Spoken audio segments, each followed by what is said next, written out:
हरे कृष्णा, मैं गौरांगी कृष्णदास जी आज आपके लिए एक सत्य घटना लेके आई हूँ कृष्णा के एक भक्त की। भक्त जो कृष्णा को बहुत प्रेम करता है और कृष्णा भी हमेशा ही भक्तों से बहुत बहुत बहुत ज़्यादा प्रेम करते हैं। आज की कथा है एक रागिनी नाम की एक लड़की रहती है दिल्ली में, जो भोलेनाथ को बहुत ज़्यादा प्यार करती है। बचपन से ही भोलेनाथ का उसके मन में कूट-कूट के अगाध प्रेम भरा हुआ था। हमेशा ही भोलेनाथ से बातें करना, भोलेनाथ की सेवा करना, ये उसके बचपन के ही संस्कार थे। जिस कारण से वो हमेशा भोलेनाथ से बहुत, बहुत, बहुत प्रेम करती थी और उनकी भक्ति में हमेशा रमे रहती थी। एक बार की घटना है कि कुछ समय बीता था उसके, मतलब करीब 20 साल की हुई होगी रागिनी। उसी समय उसके यहाँ उसके जन्मदिन के अवसर पर किसी ने उसको एक लड्डू गोपाल को गिफ्ट किया। लड्डू गोपाल को पाकर उसने सोचा कि मैं तो भोलेनाथ को प्यार करती हूँ, भला मैं भोलेनाथ के होते हुए लड्डू गोपाल की सेवा किस प्रकार कर पाऊँगी? लेकिन ये वो नहीं जानती थी रागिनी कि उसके जीवन बदलने वाले हैं। और उसने लड्डू गोपाल को भी अपने पास रख लिया। जिस तरह से वो भोलेनाथ की सेवा करती थी, उसी प्रकार से वो लड्डू गोपाल से प्रेम करने लगी। धीरे-धीरे वक़्त बीतता गया, बीतता गया, बीतता गया और उसका अगाध प्रेम, क्योंकि वो एक वैष्णव शुद्ध, मतलब कि जो भोलेनाथ है वो वैष्णव हैं, परम कृष्णा के भक्त। तो वो तो पहले से ही मतलब कि वैष्णव की सेवा कर रही थी, तो वैष्णव खुश हो गए, भोलेनाथ खुश हो गए, जिस कारण से उसको कृष्णा की भक्ति मिली और वो लड्डू गोपाल की बहुत सेवा करने लगी। बड़े प्यार से सेवा करते हुए उसके समय बीत रहे थे, कुछ साल के बाद उसकी शादी होती है। शादी होती है, शादी के बाद वो दिल्ली से अपने स्थान को बदलकर वो मथुरा में आ जाती है। मथुरा में रहने लगती है।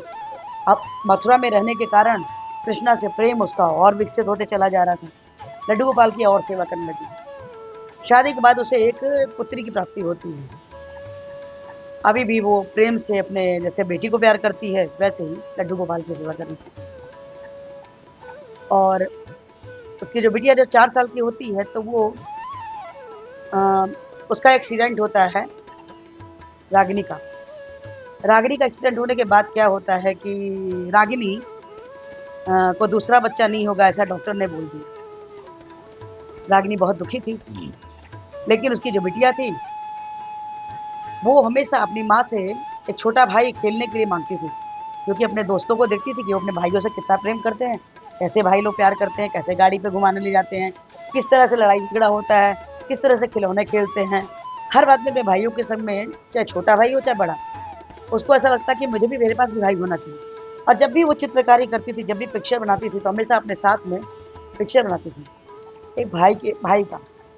रागिनी ये देखती थी और सोचती थी कि कहाँ भाई होगा और कैसे होगा?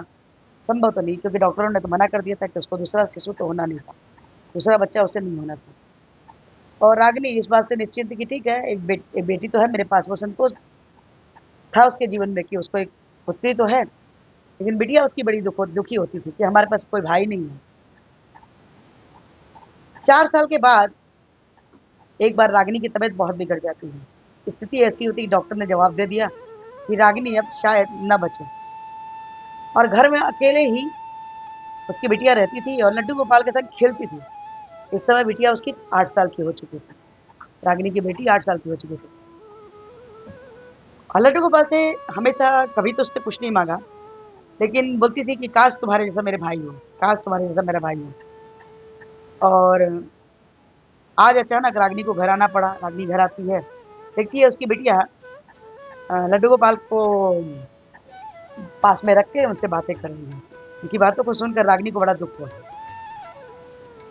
और उसने बोला कि कृष्णा, मैंने आज तक तुमसे कुछ भी नहीं माँगा, पर मैं चाहती हूँ कि आपके लिए तो आपके शब्दकोश में असंभव नाम की कोई भी चीज़ें नहीं होती हैं।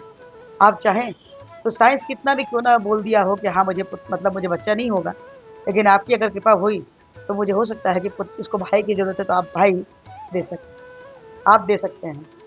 आज तक तो मैंने आपसे कुछ भी जीवन में नहीं माँगा था। रागिनी का अगाध प्रेम कृष्णा ने देखा और उनकी बेटी ने भी इतना प्रेम करते थे लड्डू गोपाल से। तो लड्डू गोपाल ने कृपा करी, लेकिन ये बात किसी को पता नहीं थी, स्वयं रागिनी को भी नहीं। 2 महीने बाद रागिनी को अचानक ऐसा फ़ील हुआ कि क्या मैं प्रेग्नेंट हूँ?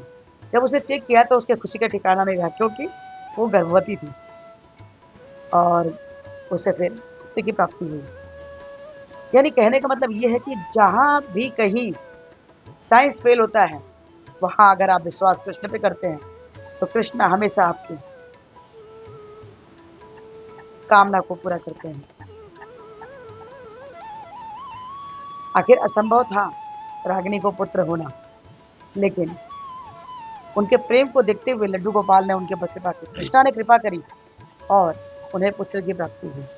अब उनका परिवार पूरा हो चुका था, जबकि रागिनी के जो पति थे वो फौजी थे। इतने कम समय में इस तरह से उन्हें वरदान रूप में पुत्र मिला, उसका उन्होंने नाम माधव रखा। माधव बड़ा ही सुशील और माँ के आज्ञा का पालन करने वाला था। बहुत प्रेम से दोनों भाई बहन बड़े होते हैं और रागिनी को बहुत ही संतोष होता है, क्योंकि उसका ये दृढ़ता था, ये विश्वास था कि कृष्ण के शब्दकोश में असंभव नाम का शब्द नहीं होता। कृष्ण के लिए कुछ भी असंभव नहीं है, कुछ है ही नहीं, हो भी नहीं सकता। आखिर इस पूरी सृष्टि को चलाने वाले हमारे कृष्ण ही तो हैं। पूरी सृष्टि को चलायमान सिर्फ कृष्ण ही तो करते हैं।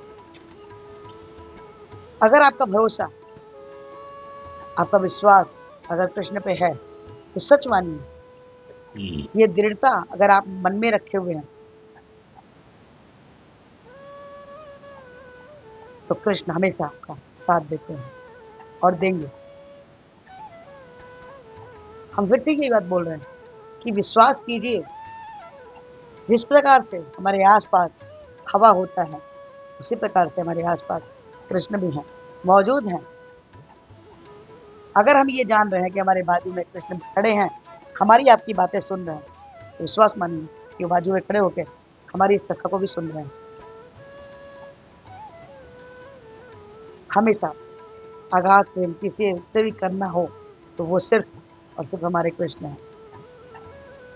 कृष्ण से प्रेम कीजिए, आपके प्रेम का उत्तर हमेशा, जिस प्रकार एक माँ अपने बच्चे से प्रेम करती है तो बच्चा भी माँ से प्रेम करता है, उसी प्रकार जब हम अपने किसी भी संबंध रूप में कृष्ण से प्रेम करते हैं, चाहे वो भाई का हो, पिता का हो, मित्र का हो, तो ये सच मानिए कि वो भी संबंध को आपसे ज्यादा निभाने के लिए तत्परता से आगे बढ़ते हैं। तो हमेशा आप प्रेम सिर्फ और सिर्फ कृष्ण से कीजिए। ये सत्य घटना आपको कैसी लगी, अच्छी लगी हो तो प्लीज़ लाइक कीजिए, शेयर कीजिए, सब्सक्राइब कीजिए और इस वीडियो को हमारी विनम्र प्रार्थना कि हमारे पुरती श्लोकपाद में हरे कृष्ण महामंत्र जपने के लिए बोले थे, जो कुछ इस प्रकार से है: हरे कृष्ण कृष्ण कृष्ण हरे हरे, हरे राम राम राम हरे हरे। तो हरे कृष्ण महामंत्र जपिए और कृष्णा के सबसे प्रिय बच्चे बन जाइए। प्लीज़ प्लीज़ प्लीज़ एक माला जपिए, अच्छा लगता था दो से चार, चार से छः, छः से आठ, आठ से 16, जैसे 16 माला जपते हैं आप कृष्णा के हेतु कृपा के पात्र बन जाते हैं। तो प्लीज़ प्लीज़ प्लीज़ आज से एक माला जपना चालू कर दीजिए।